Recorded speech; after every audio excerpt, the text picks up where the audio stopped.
let's move. Can we straight move on some the agenda. items? So and we have some professionals here that are gonna be giving presentations, and in interest of their time, which is valuable, we wanna shift some things around. Now, we already have under 6 old business, public safety, building upgrades update, and we have the architect here to address this, so that'll get him in and out. We have the ClearGov presentation. And, but we have the ClearGov presentation, and I'd like to see that moved as the next item after, so even though it's under new business A, we put it immediately after old business A. So A, ClearGov, so this is a motion I'm making. ClearGov, and then we have one item to add, which I'd like to put under, also, yeah, it's now 7, it's 7, and added a 7F. So Chris, you need a motion to add an item to the agenda. Yeah, that I am, this is a motion, yeah, but the only, I'm not sure that we wanna make Mandy wait to 7F. I don't care. Bring her up. Okay, Do so, do you need, I'll just ask, do you need, it's pretty self-explanatory. Do you need to be here for that? I don't have to be, but if you have questions. Just bring her up. Just move her up. all right, let's just do that immediately after Clear, she wants to be here for ClearGov, I know, Yep. so. Yep. So right immediately after ClearGov, we'll do item 7, add item 7F, which is the resolution regarding refinancing of bonding. All right, so that's my motion, those, Second. seconded by Selectman Storms, any discussion? All those in favor? Aye. Okay, thank you for that. So the next item we have is public input. We limit public input to 3 minutes. And because of the size of the crowd, I'm gonna try and do my best to hold everyone to that 3 minutes. If you can do it in less than 3 minutes, very much appreciated. Is there any public input? Ms. Quagliaroli? Ulrich Quagliaroli, 4 Norman Avenue. I just wanna, I see that we're talking about a municipal or an ethics policy, and I know recently we did a credit card policy, and over the past few meetings, I've also asked for a work-at-home policy. So I'm hoping that at some point that will reach somebody's agenda where we have a policy for those people who are working in the town hall or the town government who work at home, Or they work at home, and what was the other one? work at home. No, you Oh, I should thought you talk mentioned about the the second credit one. card. Credit card? Oh, we did Oh, that you one. did the did credit that, card, okay. you're working on ethics, and yet I still have not seen a work at home policy. Gotcha. So you'd like to see that added to an upcoming At agenda? some point, yeah. Thank you. I've been asking. Any other public input? Mr. Bracken? I walked into the tail meeting of your other meeting, and I heard you talking about renovations to the town hall. But I know that after talking to a member of the fire department, I know that you don't have a certificate of occupancy for the other work that you did in the town hall. And I'm talking about the probate court office, I'm talking about all the work that you did in the large conference room, the heating, the ventilation, all of that. None of it's ever been inspected. You don't have a certificate of occupancy from the fire department. It's never been checked off. You guys are cutting corners, and already you're making plans for doing changes, and are there any plans? Now, obviously, I was told that the town doesn't have to buy a building permit to build its own, building, because you circumvent the chain there. But obviously, there's gotta be liability there that you've never obtained an occupancy for this building, and if something happens, you're gonna have a problem. The other thing is that I know that they're going for a new police department. I've seen preliminary plans where it showed a parking lot way out in the boonies, and I think that that's crazy, because I worked there for 28 years, and during the winter months, it's a pain in the neck just to go out to where the cruisers park now, to go into your cruiser during a snowstorm, where you've got to clean off snow off of your cars in order to respond to a call. Those cars belong But there's no in, preliminary plans drawn at this point, so just might make your life easier just to know that. there was a footprint of what they were showing was a building and where they planned on having the parking area. I'm not talking about actual room layouts, but I'm talking about a building and a parking lot layout. It was, needless to say. My other thing is that with all of the police shootings that are going on, I want to know why the town of Windsor Locks doesn't have in-car cameras and body cameras. We had in-car cameras at one time, they were taken out, they were never used. $57,000 of state taxpayers' money put those cameras in, they were never used. Here it is, it's been more than 10 years down the road. Windsor Locks is one of the only towns around that doesn't have cameras, and I want to know what we're afraid of. The thing is that those cameras would be a protection for the town for liability purposes. It would protect our officers if they're involved in the shooting. It would protect the town if an officer went rogue and violated policy. The other thing is I asked when Selectman Harrington and Storms came on board. Thank you. Is there any other public input? Mr. Russo, excuse me. William Russo, 407 Elmwood Drive, Town. First of all, I'd like to clarify something on this agenda is apparently an item for purchase of 52 Chestnut Street. I think that you have misled the audience here as far as whether or not we can have a discussion of a new senior center and a new senior center complex. This is under public input, and I would like to suggest that we look at building a brand-new elderly facility and a brand-new elderly complex. These are the people who built this town. They're the ones who deserve a little bit of payback and a little bit of appreciation.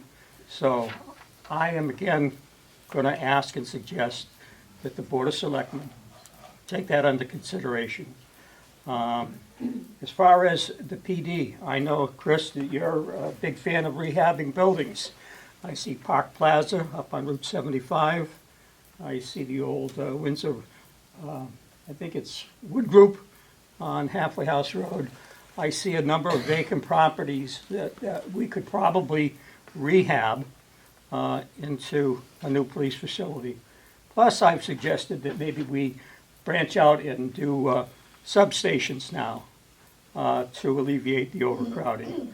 I have no idea what the cost is of a new police building, but I think it would be quite significant, and I think that there are ways to go without authorizing money for a new police building. And last but not least, it's been brought to my attention that the town does not offer any transportation services to the elderly to come to these meetings. I would like to suggest to the Board of Selectmen that we arrange to have elderly citizens transported here to the meeting. Obviously, they would have to give a little bit of notice in order to arrange for that transportation, but I'd like them to be able to come and observe and participate. And I said that was my last, but we need to go to streaming so that we can have greater public participation. Thank you. Is there any other public input? Seeing none, the next item on the agenda is the approval of the January 7, 2020 meeting minutes. Make a motion to approve as written. Moved by Selectman Harrington. You need to second it, because I'm abstaining. Oh, you weren't here? Oh, that's right. I will second it. Is there any discussion? All those in favor? Aye. Minutes are approved. Brings us, You didn't abstain. oh, and the attorney, Selectman Storms has abstained. Thank you for noting that. Next item on the agenda is correspondence. We actually have several items of correspondence. The first one is kind of a whole packet included in your package, and it has to do with a what's it called? It's the Hartford Foundation for Public Giving's Greater Together Community Fund. And Mr. John Sullivan wrote us a letter quite a few months ago about that fund, and were we aware of it, and were we doing what we needed to do not to miss the opportunity. It's up to $100,000 in money that's being made available to municipalities upfront 50,000 and what sort of an endowment style of 50,000. And I wanted to include in your, in the correspondence, the response that our Director of Planning and Development, Jen Rodriguez, sent to Mr. Sullivan, and really summarizes that, well, the fact that we are on top of it and that we've started the process. Very elaborate process that they set up to do it. They don't want the towns involved in selecting where the monies go. When I say towns, I mean the municipalities or municipal officials. So there has to be a board, that's advisory committee, I think they call it, set up. And then there has to be a committee set up to select the members of the advisory committee. So we're in that process. We've had several meetings. We've met with the Hartford Foundation several times and are working under their direction so that we do everything by the book to make sure that we're eligible for these funds. And we cannot really judge or prejudge where we'd like to see them go. We have to wait till the advisory committee is in place and then they do their deliberations. So just wanted to bring the selectmen up to speed that we're doing what we need to do to be eligible to collect those funds and use them for some, some purpose that shall be designated at a later date. So it wasn't really clear to me, Chris, Yeah. the $100,000, is that designated for Windsor Locks? Yes. If we do this, we've already been awarded the $100,000? I mean, I No, know it's 50 well- up front and then 50. Yeah, we've been told that we're eligible to receive if we do what they Okay. ask us to do in terms of the procurement process. All right. And so and Wasn't really that's what we're clear, doing, yeah. The next. Who Go ahead. selects the selection committee? That's a great question. Because that meeting's tonight at 6 PM at the senior center. Cohen's name. Well, it said, we would certainly welcome your Oh, participation maybe at it the is upcoming before, yeah. selection committee meeting at January 21st at 6 So- PM at the senior center.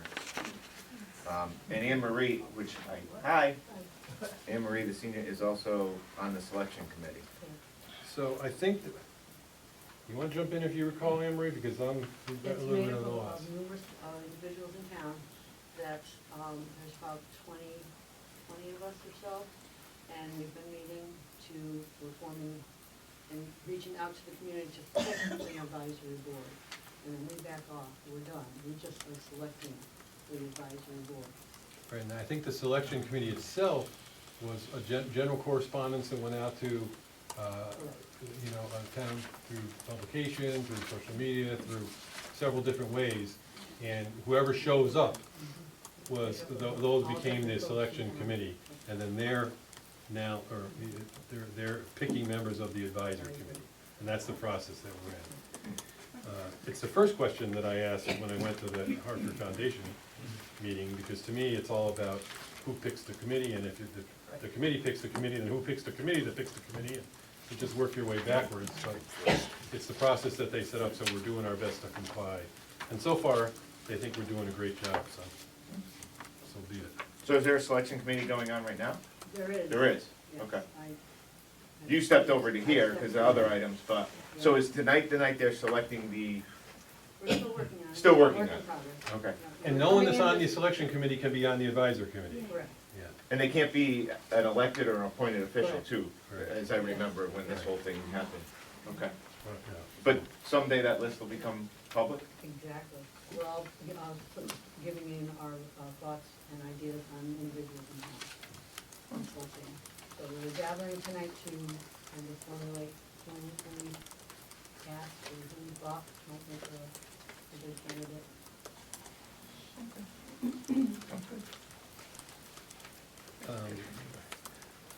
The next correspondence is to remind you that the grand opening of the Windsor Locks Veterans Service Center is January 23rd, this month at from 2 to 7 p.m. here at Windsor Locks Town Hall. We're hoping the crowd will be bigger than what can actually be accommodated in the Veterans Service Center. So it'll be the Veterans Service Center and the surrounding areas. There's flyers posted around Town Hall. They've been posted online. If you know veterans, please encourage them to come. There'll be representatives from the various service providers, from American Legion, Hartford Healthcare, Senator Blumenthal in Murphy's office, Department of Veterans Affairs, really all the different agencies that have some role in providing services to veterans. So they're going to be there and available just as a big kickoff. And for those who aren't aware, what the Veterans Service Center is it's not a place where veterans come to actually get the services that are available. It's a conduit, it's a place where veterans come and say, I need help with this, and we have trained professionals there, or trained people there that know what service can help that need, and they can give them the contact information and put them in touch with that service. So it's like a clearinghouse for getting our veterans in touch with the services that are available, but that they might not know how to avail themselves of. So that's the primary goal of the Veterans Services Center.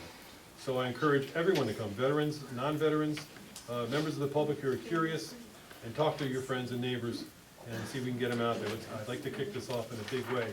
I know the former select person, Michelle Hill, has been, right, yeah, and at 6 p.m. there's a ceremony regarding Connecticut wartime recipients. So that's sort of one of the highlights of the event, that's at 6 p.m. But please come out and let's get this thing, we're doing this, we're taking a leadership position in the state in doing so, so we want to kick it off in a strong manner. Next item. Oh, yeah. So many have asked about this traffic light on the corner of Southwest Avenue and Elm Street. You may recall, there's a history here, you may recall that the state wanted to remove it. They didn't feel it was useful. And both the chief and I met in different occasions. I went down there at least twice and argued with them that they were foolish to remove it. It really was a response to a strong safety need. It was useful. And they didn't agree. Then, at some point, I learned that the light was being replaced, and talked to the chief, and I'm not sure if you had further conversations, but I figured, oh, well, it must have been more convincing than I realized, because they did a flip-flop and started replacing the light. And not only did they replace it, but it's got this kind of futuristic look to it with overhead cameras and crosswalks that, weren't there before, that go to sidewalks that don't exist. But it was a pretty extensive job, and I said, great, okay, chalk that one up. And then we got a letter this past week, and it basically said, we've completed installing the light, and you would now sign this agreement so that you'll be responsible for all the future maintenance of the light. And because that's what, when you said you wanted it, that's what we assumed you meant, that you were willing to pay for it in perpetuity. We never made that commitment. We just said, don't take the light away, it's a state highway, we want that light, and we want you to continue to maintain it. So now they're asking us to sign an agreement to agree to maintain this new funky light in perpetuity. Now, I'm not sure how you feel about it, and I don't want to speak for you, but I can tell you that my personal reaction is, no way am I signing that agreement. We never agreed to that. They may say, well, we're going to take the light out, and then we'll have to have the argument all over again. But now that they've installed the space age light, I'm not sure that they're mind to rip it all out. But I would like to run this by the members of the Board of Selectmen and see if you're in agreement with my response, or you think some other approach is appropriate. I mean, we didn't agree to. I absolutely did not agree. I think it would be a good approach. I'll just play devil's advocate, and I do agree, but I'm also sometimes leery of the state and the way they spend money, that they'll do something and then they would rip it right out, and then we're stuck without the light.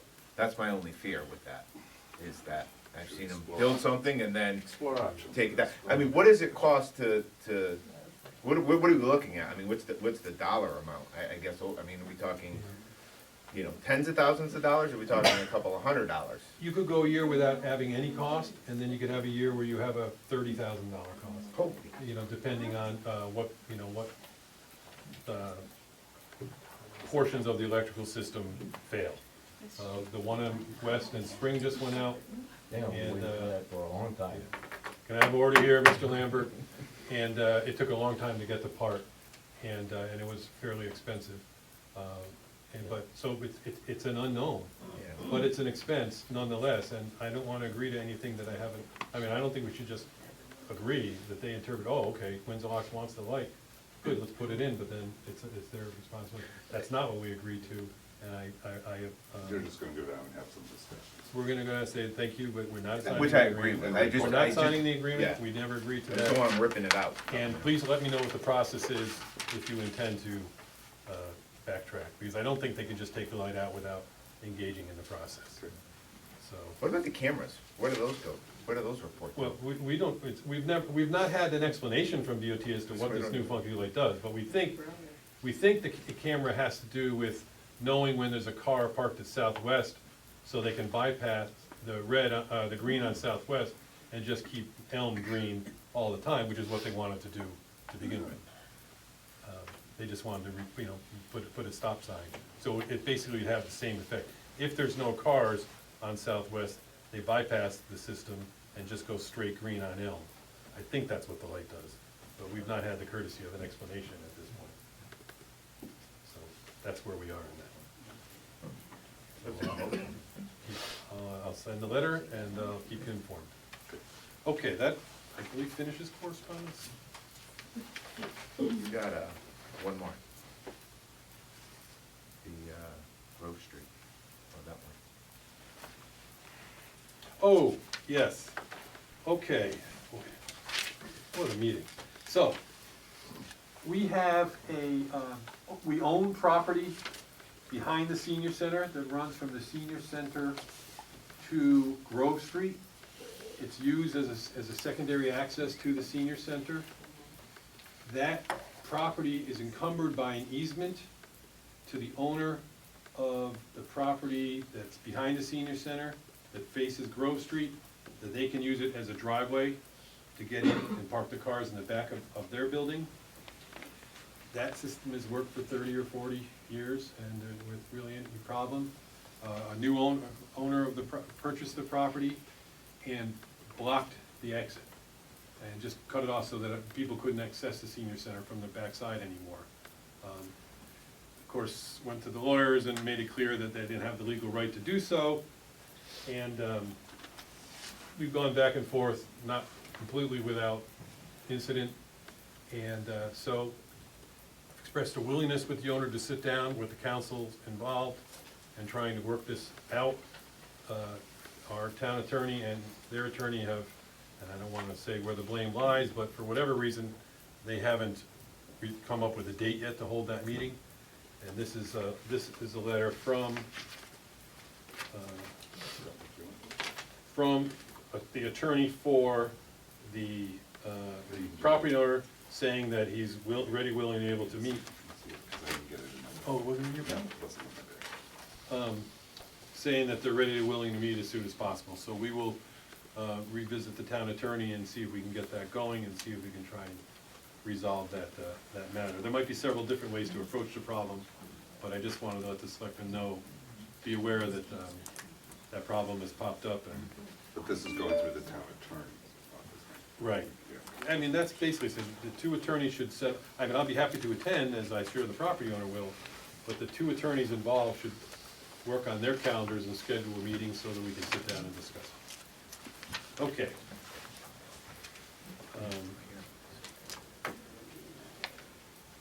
Next, we have old business. Public Safety Building Upgrade Committee. We have, for over a year, had a Public Safety Facilities Upgrade Committee formed to explore the process of upgrading our public safety facilities, which would include police, fire, and ambulance. We've tried to approach the problem in what I consider the right way, as opposed to how we've maybe done it in the past, which is, I know of a property that might work, or this is what we need. We've hired an architectural firm of Jakunski Hooms to do a space, needs analysis. What are the current and future needs of each of these facilities? And that, well, I'll let the architect discuss it, the process. That process has been completed and reports have been given to the members of the committee. And we're now into the next phase of that, is to take a look at what space is available and how that may or may not suit the space needs that we have, what physical spaces are available. That set it up properly, Chief? It does, yes. So, nothing further, if you'd like to just sort of address us and let us know where things stand, Brian Hume. Yes. Yeah. Thank you, and thanks for commenting, I appreciate it. You're welcome. Maybe I'll do it from over here. Yeah, so that might be the best, yeah. Don't have my Want to back, sit so down? everybody, You better stand up so you can. Yeah. I'll stay. As you mentioned, or I'm Brian Humes, Jakunski Humes Architects. We're out of Berlin, Connecticut. We've been hired in 2019 to do a feasibility study for public safety agencies in Windsor Locks, those being the police department, fire department, and EMS, also including the offices of the fire marshal, which are located at the fire department. So they were included in the study. When we started this study, we had no preconceived notions of what your needs were in any of these agencies. It was up to us to go in and interview staff and work with agencies to find out, by inspecting what they currently have and finding out what their needs were, to try to come up with square footage needs for a department for tomorrow and 20 years into the future. A lot of this is a little difficult to comprehend because 20 years into the future for some of these agencies might be difficult, but we wanted to at least put that challenge out there, because if you're gonna be investing in improvements or new facilities, you wanna be assured that these facilities are gonna last you at least 20 years, and a lot of times they're gonna be 20-plus years. So we have concluded 3 documents. One of them is the space needs assessment for the Windsor Locks Police Department, and this was dated June of 2019. And I have copies for each of you. When we concluded the police department space needs assessment, they currently have 9,400 square feet on Volunteer Drive that they're working out of. That 9,400 square feet, as I found in comparing it to what their needs are, comparing it to other agencies of their size in the region. And our database on this is pretty vast because we've done over 80 municipal public safety facilities throughout New England. So we're coming to this with a lot of experience in doing exactly this task. But the 9,400 square feet was found to be inadequate to serve the current and future needs. And we've concluded that the police department for Windsor Locks should be in the estimate of 20,635 gross square feet. That's accommodating for some functions that they don't currently have space for in their current facility. It gives them the growth both in personnel and in vehicles and in site needs. So we were also concluding that about 1.5 buildable acres is what the needs would be to support the needs of the police department. The next was the Windsor Locks Lions EMS facility. And this facility is currently over on Spring Street. Also in June of 2019, we concluded a space needs study for EMS. And we thank the Ambulance Corps for their assistance in putting their needs assessment together. And they are currently working out of 1,268 gross square feet. They do a lot in a very little amount of space. What their needs are for the future, current and future needs, is 9,570 gross square feet. So that's detailed in the report that I just gave you. Operating on a 1268 now, assessed needs of 9,570. Correct. So that's a little shy of the mark, aren't we? Okay. Slightly under. And if you go see any of these facilities, you'll quickly assess yourself that they're overcrowded, and many areas within those facilities are doing triple duty, quadruple duty, and they're just making it work. And we give them credit for making it work, but it's not working well. In September of 2019, we concluded the space needs assessment for the fire department. And as I mentioned, this also includes the offices of the fire marshal. The fire department are working out of 14,300 square feet. 14,300 is the upper level of the volunteer drive facility. And they're showing a space needs of 23,450. So the differential in the fire department is not as great as EMS or police. And when we're looking at the fire department space needs, a good majority of that increased square footage has to do with the need for additional bay. And the apparatus that they're looking to accommodate on that site would accommodate, need to accommodate another bay. Other than that, the office spaces are undersized and inadequate. The meeting spaces are adequate at that facility. This is only one portion of a four-phase approach that we're taking for the public safety facilities. Space needs assessments were the first and what I consider to be the most important piece of what we're doing, because this sets the groundwork for everything to follow. But it's the first of four pieces. The second piece of our study is now a site evaluation study. Now that we know sizes and we know needs, and we're saying both building needs and site needs, now we've been asked to look at 3 sites and determine their suitability to meet the needs that we just determined. They said we didn't have any preconceived notions going into this. We have not drawn any plans. We have not drawn any site plans. So there are no documents yet drawn. We only have produced a space needs assessment. The second piece of it is a site assessment. We have a draft report to give to the committee on the site assessment. And for the sites that we looked at the current site at Volunteer Drive, which is the current site for the PD Fire and Fire Marshal's office. We looked at 401 Spring Street, which was the current site for EMS. And we also looked at a private property on Elm Street.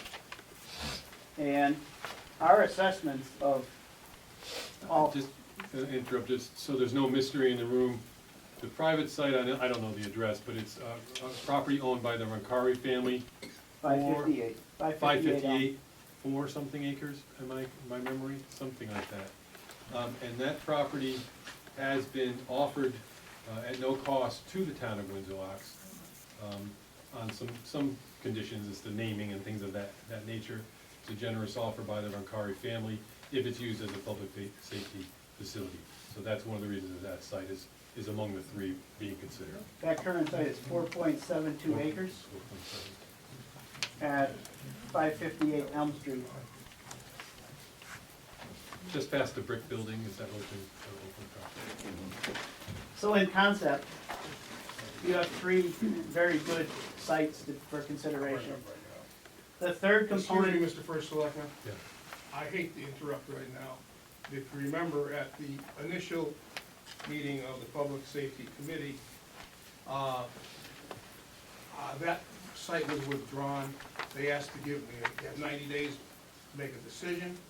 No one contacted me. It's been over 7 months, 8 months since then. That site is not on the table any longer. Thank you.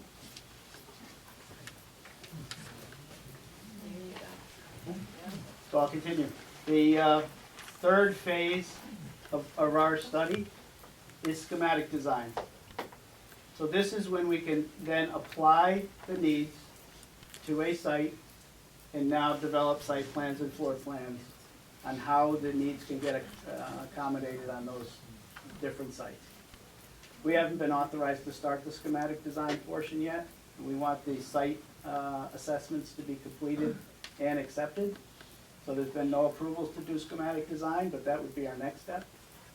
And then the fourth step, the final step, would be a professional cost estimate. So we can give you costs, accurate costs, on an accurate description on a viable site to meet the needs. So all of those 4 components, I envision that if the site assessment is acceptable, we could get schematic design and cost estimates completed by the end of March of this year. So I see that we've done a lot of the legwork so far. May I ask, just a question, I know in the budget, and it was approved, and there was $50,000.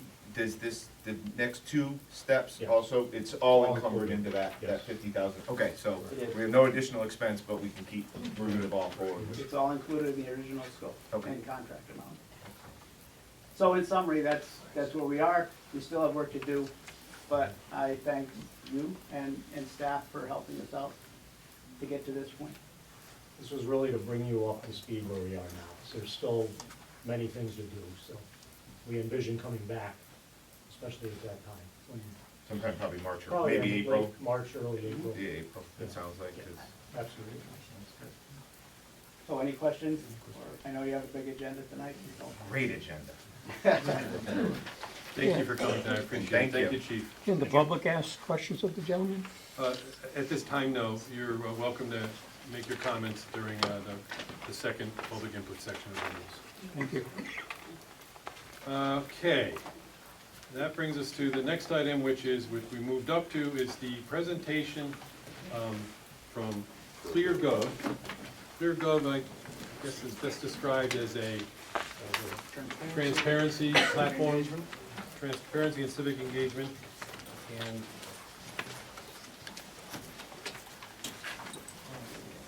Chris, right?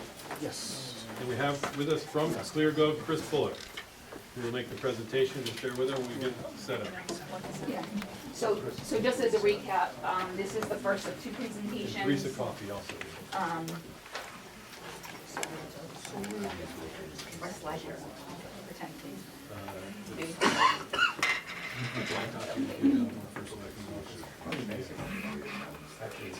I'll get the call. Because I mean, I had looked at them once. Scott. Couldn't fit in there. I have a set clerk and we can announce it and done.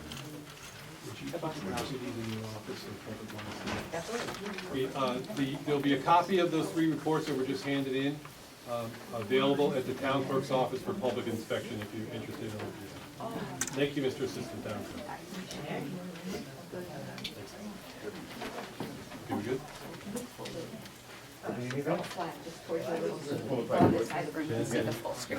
Oh, it isn't, wow. Just slide it, yeah. Paper, Thank you. that's all I need. Goes over there. Whenever you're ready, Chris.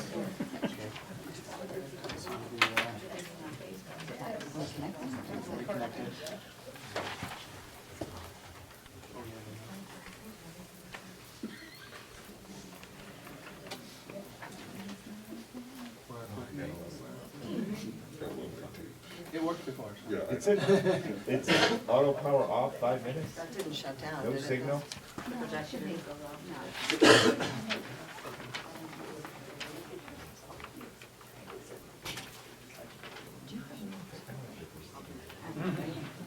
We tested this before, so. It did. Yeah, we're ready for it.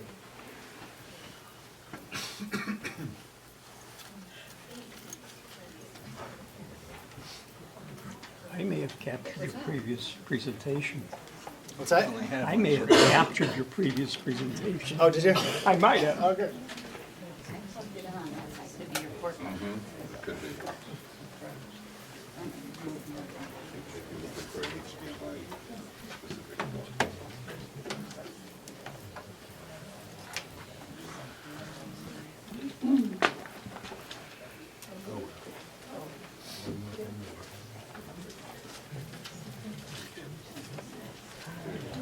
There we go. Way to go, man. Oh, I saw it. Wasn't it? I've done like this view, so I'm gonna have to do a different view, so give me 1 second. Oh, there you go.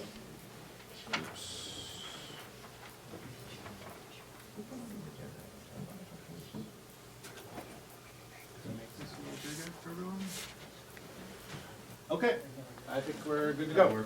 All right, well, first off, I'd like to thank the Board of Selectmen for having us back. Really appreciate it, and I'd also like to say it's great to see so much public participation. I go to a lot of these meetings, and so this is very active. The topic of today is public transparency. My name's Chris Bullock. I'm the CEO and co-founder of ClearGov. We are a Boston area-based organization. We are in Maynard, Massachusetts, and we specialize, as I say, in making transparency solutions and budget software that we specialize in small to mid-sized government. And we like to say that our software is just right for small to mid-sized governments, really for several reasons. One, we know that small to mid-sized governments are really challenged for resources, and that's not just in money, but that's also in internal resources. So we make our software and our implementation of our software very, very easy. In fact, we do really all of the heavy lifting for our town clients. Also, we make it very, very affordable. We specifically built our platform so it's template driven, and it allows us to really make the software, I'll say, a lot more affordable. And then lastly, we make software that is really, really user-friendly and designed for the average resident to be able to engage with and understand, and hopefully you'll see that today. So what I'm going to be showing you through today is a fictitious town of Clear Lake, and what I want to show you through here is a site that we could create for Windsor locks that would look similar to this. Of course, it would be branded with your own town seal as well as the own image of the city, and I can show you an example. We actually made a quick example online just to show you what it would look like. You can actually go to cleargov.com and see this right now today. But you can brand it for any town. And really, what you would do is you would create a banner on your website. So on the home page of the website, it would say the Citizen Transparency Center. You click onto it, and it would take you to something that looks like this. So there are several different sections I'll walk you through as we go from left to right. The home page is designed to show a demographic snapshot, okay? And you can drill into this demographic snapshot, and this is all census-driven data, so we've automatically connected into the Census Bureau to show you population growth. You can see daytime population, you can see things like population by age group, the breakdown of households as it compares to the state average, economic analysis, so the number of residents above the $200,000 threshold and below the $25,000 income threshold, as well as things like household, home values, the trends, household value distribution. All of this data is designed to provide context to financial decisions within the community. So as your demographics change, certainly your priorities do as well. Below that, you'll see a financial overview. And we try to show the budget in very clear and easy to understand numbers. So it shows the total number, and then it breaks everything down on a per capita basis. You can see both historical trending and forecasted data. So if the city wanted to forecast out a number of years, you can do that as well. And I also like to note that all of these numbers have the ability for someone on staff here to make commentary on the figures. And we believe that's incredibly important because just seeing a number, there may be a trend in a specific graph. You may not know why. Oftentimes we find there's very, very simple explanations that if you're able to read what that looks like, it explains it very quickly. You can also come in here, and when you click on View Breakdown, for instance, of the city's budgets, you can click View Figures. And by entering that figure, I actually just enter my tax bill. And it'll show me where my taxes go. So here, you can see the breakdown of the budget, and I can view it different ways, by pie chart, by bar chart.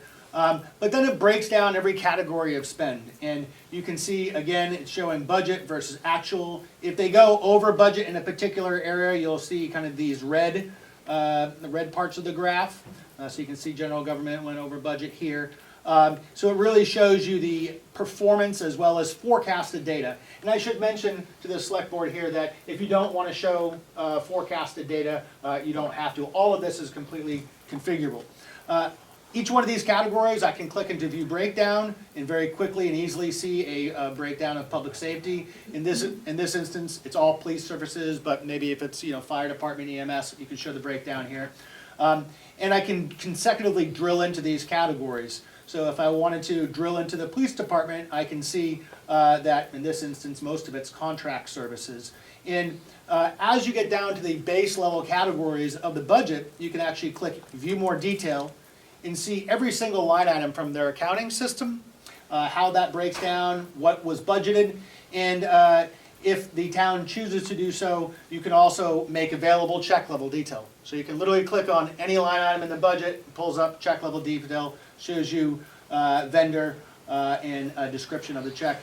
The only thing that we really concentrate on is making sure that personally identifiable information is not shared. So you can do that both on the expenditure side as well as the revenue side. So to see where the town gets its funding and the breakdown there. And again, you can drill into taxes, charges for services, license and permits, however you see fit. Really makes exploring around the budget extremely easy. It's just a point and click, and really, I think, allows everybody, both externally from the residents to everybody internally, all the department heads, to have equal access to all the numbers, and so everyone's working off the same page. Another way to use this financial tool is through our checkbook app here. And I showed how you can actually drill into the checkbook.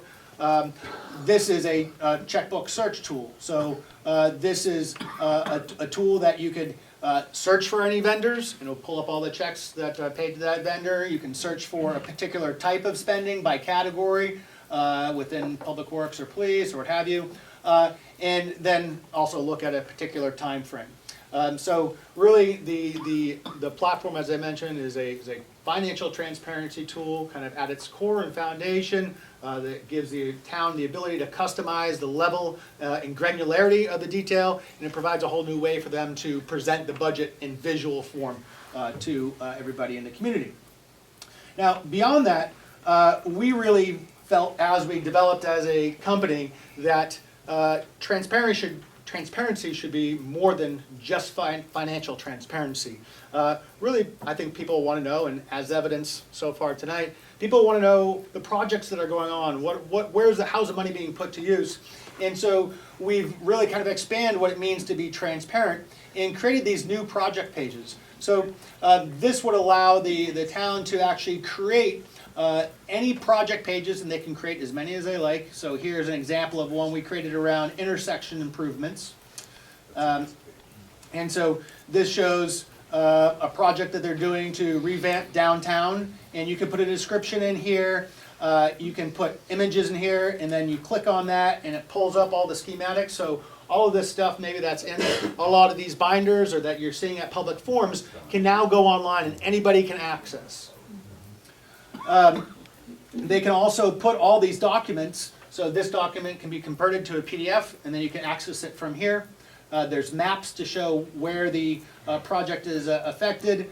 There's a breakdown of the budget, so you can break it down by design costs, the construction costs, and however you want to break it down. This is just a demo site. This shows the funding sources. So where is the money coming from? How are you going to pay for this project? And what do the expenditures look like over time? So as you build out, you can show the cumulative costs of this. You can also build out a timeline, and there's two different types of timelines. There's a projected timeline, so this is when we project to start the project. This is when we project to finish it on everything in between. And then this is the current update. So this basically acts as a feed, so they can come in here and say, hey, we just broke ground today, and add as many updates as they like. And what's really neat about this is there's this subscribe to project updates here, and I can click on this and I can enter my email address. So you don't even need to come here and check on updates. We'll automatically email everyone who's subscribed to here. Anytime any pictures are changed, any budgets change, you'll automatically be kept up to date. Likewise, this adds a whole new level of engagement where you can actually submit a question or a comment on here. And it's worth noting that this is not a free-for-all comment and question section. What happens is a question or comment is submitted, then the town can either reply to that in public, which the reply would go on the page, or you can reply to it in private, which would be sent via email. Really, this also acts as a Q&A, really kind of FAQ, I should say, section of the site. In my hometown, we are actually revamping downtown, and there was the plans were to have a bike lane. And everyone in town was complaining, well, why are we building a bike lane? Why are we building a bike lane? Well, the reason why is because the state, in their funding requirements, said if you're gonna get this grant, you need a bike lane. And so it was a very obvious explanation, and everyone was asking it, and one person asked it in here, and now they can easily reference that. So it acts as a great tool there, and this is an optional feature as well. Is there control over which questions get posted publicly? Yes. So if a question comes on and it's the typical question I receive, why are you stealing money from the town or whatever? That won't see the light of day. You have until- complete control over what goes on this page, and yes, you want it to be a civil conversation for sure. I have a question in regards Sure. to, as a resident. Well, good, Who's in charge of entering the information for us to see? Oh, it's the town controls. This is this town-controlled portal that they use to communicate in a more modern and hopefully effective way. Thank you. Yep. Creating these pages is extremely easy. Zoom in here. So I can come in here and click Create New Project, and I'm just going to do this on the fly just to show you. New police station. I know that you guys are just talking about that. I'm going to come in here and I'm going to add some dummy text in here. I'm going to click an image, and let's say this is the image 1, and I'm going to add a file here. So while you guys are talking, I went out and grabbed a couple pictures from the web, and we'll go add that in there, and we'll add another image. New PlayStation 2. We'll call that image 2. Click Save. And so literally in a matter of 30 seconds, I've already created a new page around your new police station. I didn't spell station right, but you get the point. So I've already created this page, and you can control which of these panels are turned on and off. So you don't need to build this all at once. Right now I'm kind of viewing the back office view. So you can also add things like phases, so you can say, hey, this is just a proposed project right now. These are not set in stone, but again, really, it's designed to be not just increase transparency, but increase civic engagement and make this information more accessible and understandable to all. Likewise, we have this section called departments. And this is designed to be, to help the town communicate non-financial metrics, right?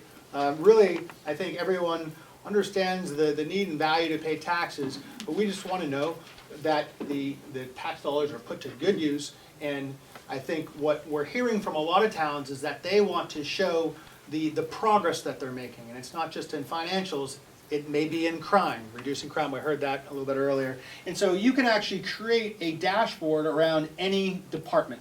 And actually, let me just log out so you don't see all this extraneous stuff here. And then go back a page. So this is an example of a police department dashboard. You can see the police chief here, a letter from the chief, and oops, sorry. There we go. So they can post any type of metrics here, like how many calls, 911 calls do we receive versus our capacity. What type of crime do we see in town? They can even use it for other things like a night out. They can use it to communicate their budget. Really, it's very flexible. And you can create any chart in here, create panels, and any department can communicate non-financial metrics. So this is actually something that we launched recently, and I think more and more towns and cities are building this out. But I should mention that this is a transparency and civic engagement suite. So you can use as much as or a little as you like. I showed a lot here today. So what we suggest to cities and towns is that they start small. They start getting their financials up there. Maybe they build one project page and one dashboard and build it out over time. And before you know it, it'd be a very robust and can be a very active and valuable part of the community. So that is a very quick overview. I'll leave it there and just maybe open it to any questions. Yeah, so the one question, I see the Facebook and Twitter link there, I think that's the letter. Yeah. But, so I assume once a person adds content, they can just click on that and then that'll. Yeah, it just shares a link to the share page and then to what you, page you created. yep, you share a link to the page and, you know, you put any, notes in there, say, hey, we just, you know, posted the 2020 budget, come check this out. Okay, and the cost upfront and annual? The cost is $7,500 per year and a one-time $2,400 implementation fee. That implementation fee covers all of the data onboarding. So we will backfill as many years as you want to show historical trends and data, both actuals and budget. And we recommend that so you can always see budget versus actuals. It also includes all the training you need. Generally, we do a executive and finance team training, and then any training for department heads if they want to build out dashboards, for instance, or project pages. We can also do that separately, so that's unlimited training. Other question, I'm sorry. Go ahead. But the security, so is the financial data provided to ClearGov in some automatic fashion, or does it have to be manually transmitted from our personnel to you? And if it is automatic, what's the protection that viewers can't go backwards in? Sure. So we like to keep things simple at ClearGov, and we found that the quickest and easiest way is to do an export from your accounting system, which I understand is Infinite Visions, to an Excel spreadsheet. Because really all we need is all of your line item details. So there's reports and standard reports in the accounting system that will spit out every single line item for every fund for every year. We don't even need you to format that in a certain way. We'll take all that data, we'll format it, and we'll update it into the system. And I think it's worth noting that is a very big differentiator from the other company that is coming next week because they operate in a more of a self-service model. They target much larger cities generally that have staff and the resources in-house to get the data in the platform themselves. Whereas we're really kind of built for small to mid-sized governments to handle it for them. We periodically export from Infinite Visions, which is our in-house accounting software. Correct. To an Excel spreadsheet. You get the Excel spreadsheet only, you have no access to Infinite Visions. Correct. I just want to clarify, seemed to be my recollection from the last time. Yeah, look, we looked at integrating with some of these ERP systems, and we found that the effort was just not worth it. There's security concerns. It takes a long time to set these up, and these systems often change, so your connections between the two systems break. It's just more trouble than it's worth. It's much easier to just do a transfer of Excel spreadsheets. And you can send us data as often as you like. So we do have some sending us data on a quarterly basis so they can see throughout the year how they're doing actual versus budget. That's your choice. And that includes the checkbook? It includes a checkbook. Again, we have a menu of different features that you saw here today. We don't charge by feature, we just have a flat fee, and you can use what you want, when you want, and how you want. Thank you. Selectman questions? I'm gonna just ask it, and it's probably just, does Clear Lake not educate children? Because you didn't have an education. I'm assuming that the education can be included. I mean, that's the biggest portion of most towns' budgets, but Yeah. Clear Lake doesn't educate children. Actually, Well, Or there's no budget for it. no, so that is a town that we copied from, I believe, California, and they have a separate taxing authority for school districts. Okay. In fact, most of the country does not tax for school systems through the town. Most of the country, 48 other states do it through non. So education can be included. obviously. Education can, and actually, I haven't looked at it. So one of the things that we did as a proof of concept is we built a page already for Windsor Locks. So if you go to cleargov.com, you can see the page that we've already built. And if you go into expenditures, using state data, I should say, with a caveat, this is state data, so that every town has to submit data to the state. And so, yeah, if you looked at your breakdown, 62.8% of your budget goes towards education. That's, we do a benchmarking analysis that's about on par with other communities. So this is very, very high level data. And, we do have benchmarking in here. The towns can choose their own peers if you want. Some folks, I'd say most folks choose to use benchmarking data internally, but it'd be much more accurate if we get the data from the source, I'll say. And then, to Chris's point about the information that you're receiving, and the protection around it, obviously, and things, nothing that's going on here wouldn't necessarily not be FOIable, is that correct? Like, any information we're giving you truly is FOIable. Sure. And nothing more that can be FOIable would be on this website. Am I correct with that? Yes, exactly, and this is a great point, is that many communities use this as a way to reduce Freedom of Information Act requests, because you don't want to have these repetitive requests that, you have to constantly go into accounting systems and pull the numbers. Why not just put it out there? And I didn't show this, but you can actually add panels to this site, so on any of the pages you can add new panels, and you can append files. So if you see that you're getting a request for certain documents, often you can add them on the homepage. You just say, here's some frequently requested files or something like that.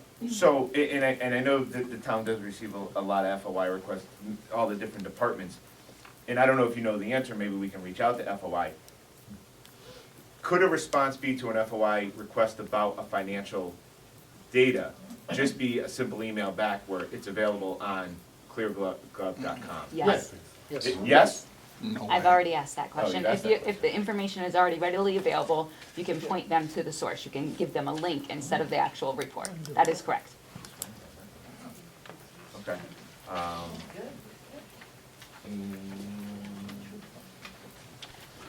Oh, and then I think you answered the question, you're all or nothing at $7,500, where if this town started slow, it only wanted to use 2 particular items, it's $7,500, or use them all. Yep. We don't get a deal if we only want to use 2. Yeah, Start. we actually, our price has been basically about $7,500 when we started. Yep. And we've just been adding more and more features to that. So yes, it's an all-you-can-eat price. And as we add more and more features, you will also get those. You wouldn't pay an upgrade. And I should mention, we have a 3% automatic annual increase, and it's capped at that, so you know your price.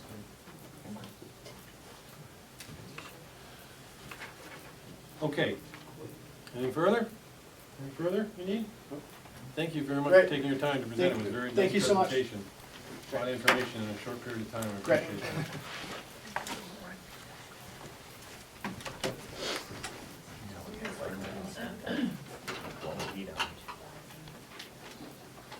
You're gonna bring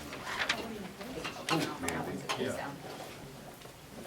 Yeah, so the next item we put on the agenda is the 7F, we added 7F, the resolution regarding refunding or refinancing of debt.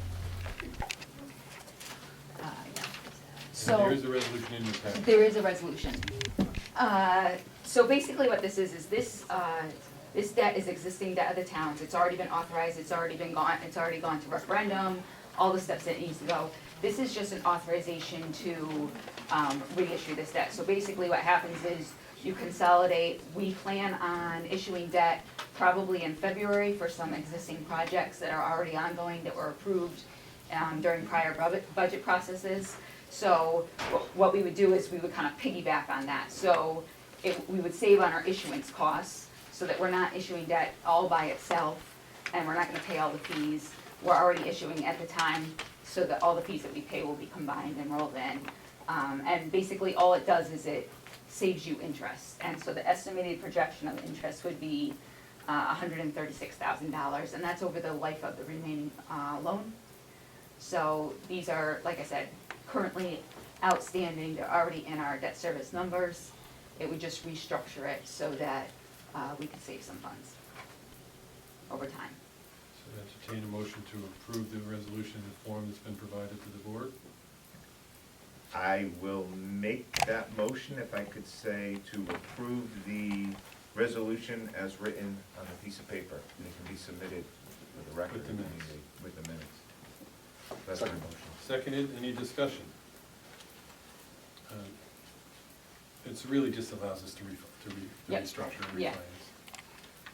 All those in favor? Aye. Opposed? Motion carries. You have? I'll give it right. You're right. I need it. Oh, I need it. Thank Right. you. I'm gonna move that we, because the senior director is halfway out the door to her Kona meeting, that we move the D Senior Center 52 Church Street option to be the next item on the agenda. Seconded, discussion, all those in favor? Aye. Okay. As you know, the town has an option to purchase the property known as 52 Church Street, which is the next property next west of the town hall. I believe it was October, a committee of 3 was appointed, consisting of Gary Merrigan, Bob Crochetier, and Anne Marie Claffey, to make a preliminary evaluation of the Flanders property and make a recommendation to the town as to whether or not that the town should exercise that option. The option expires at the end of this month. We received a report from the committee today, which I'll read briefly, or I'll read it into the record as quickly as I can. Feasibility review 52 Church Street. Dear Selectman, based upon your request of a feasibility review from Gary Merrigan, Bob Crochetier, and Anne Marie Claffey for a preliminary evaluation of the Flanders property located at 52 Church Street as to whether or not this parcel of land could be a potential site suitable for a new senior center, we want to be clear that we are not a building committee. We were called upon, based upon our knowledge of real estate development, construction, and the needs of the senior community. We therefore submit the following. The subject parcel alone is not large enough to be considered as a viable option. The possible acquisition of the church property to the south could allow for the combined area to facilitate a building the size of approximately 11,658 square feet, comparable to the current center. Parking, the current topography of the town hall parking lot would need to be addressed due to the steep grade currently existing and would not be easily accessible for seniors to access. This condition could be addressed with a retaining wall and regrading. Secondly, a parking analysis needs to be completed to show the new center parking would be sufficient. The ability to house the current fleet of senior center buses would be a needed consideration on site. In conclusion, we feel strongly that a campus setting adjacent to town hall is desirable. The above-mentioned concerns would not be included, the above-mentioned concerns would need to be included, so we have a senior center that not only meets today's needs, but is sufficient for the growing needs of the town's senior population. Also, what I've attached for the selectmen's benefit is a sketch of the landscape architect formed in consultation with the architect of the possible siting of how a senior center of the appropriate size could be located on the site. I will note for the record that the building extends onto the property to the immediate south, which is currently not within possession or control of the town of Windsor Locks, although I've discussed it with members of the church and they're in favor of, they look favorably on transferring that property to the town so this could be completed, largely because there's significant benefits to the church in terms of access to their own building and parking. Currently, they, at no cost to them, they use our parking lot for their Sunday services. This would make accessibility even better for them and assure them even closer parking. But we have not got the official word from the church, or we don't have an option to purchase or to acquire. There's been no money offered, I will say, to get that property. Also included is an analysis of the space needs for the new facility, and that is approximately 11,658 square feet, which is done based on an assessment by the architect, similar to what we talked about with the public safety facilities, and it was determined that 11,658 would be an appropriate area required. So that's what we have. We have not. Oh, for some reason, I'm not getting half of these documents. How can they not? I don't know. The packet I picked up from the office did not have this stuff in it. You got it? I got it. Yeah, so somebody doesn't like that last selectment spot. It's that second envelope or mailbox. On a need-to-know basis. I'm on a need-to-know basis, right? I don't need to know. It's all right, it's all I right. apologize. No, I'm not, it's okay, Yeah. I just. So, it seems to me that the process from this point is for this board to decide whether or not we would recommend, based on this recommendation, recommend exercising the option to get this in front of the Board of Finance as quickly as possible, because obviously our opinion is of little value if the Board of Finance doesn't agree to an expenditure. And then we would have to get a town meeting scheduled to seek the approval of that acquisition before we could close. We have very relatively short time in which to do that, and so, you know, if we're gonna do something, we do it now, or the other option is to approach the seller, the family, and see if they would be willing to agree to an extension. I hesitate to do that because they've been so patient with us in giving us these 3 months, or however long it's been now, but that might be, it's an option, it's something we could ask.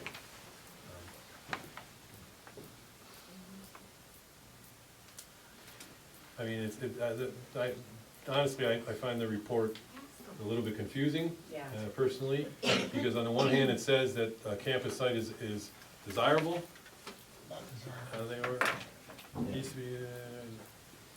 We feel strongly that a campus setting adjacent to Town Hall is desirable, so that part seems to be favorable, but they've got these two unknowns, which is, can we get the church property, and how many parking spaces do we need to make sure it works?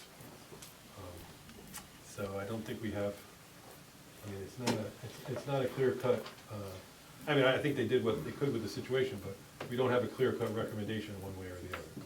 Yeah, I mean, a senior center is a very hot topic item. There's a lot of people that have ideas and everything like that. So my opinion off the get-go, reading all this tonight, is one, I do think we should approach the owners of 52 and see if we can extend the option, so we can do more due diligence. But secondly, if we can get that, then I'd like, or if we could, to call some type of a public hearing and bring the public in and see what they think of the property here as well. You know, do they see Church Street being viable for them? Or would they like to see it, maybe they come up with a different idea, maybe they see it, you know, somewhere else in town. But I think, you know, to put everything forward right now, well, one, we don't even know if we can acquire church properties or anything like that, so, but I think it's important that we involve the public and get their opinion on what they think of a senior center. You know, maybe half the room will show up and say, oh, we wanna stay where we are. I don't think that'll happen, but maybe 5 people will, but I think it's important that we involve the public and see what they think. And, you know, we could all be on an agreement on Church Street, but we have this meeting with the residents, and they completely dislike the idea, and we've gone through, you know, different steps, and, you know, we'll find out at a public hearing if they think the Church Street property is something that, you know, they have an appetite for or not. That's my opinion. We have at least one member of the committee here, I think there's only, is Bob here? And Gary was gonna try something. We can put Anne Marie right on the hot spot. Put on the spot. You know, I'll say that this, based on my individual conversations with committee members, you know, this is not the report I expected. So, I'm just curious if you got any thoughts on it, and, Well, I think, on a personal note, we've talked about how it's, the whole campus setting would be a really, an ideal situation, I feel, being, this close proximity to the seniors.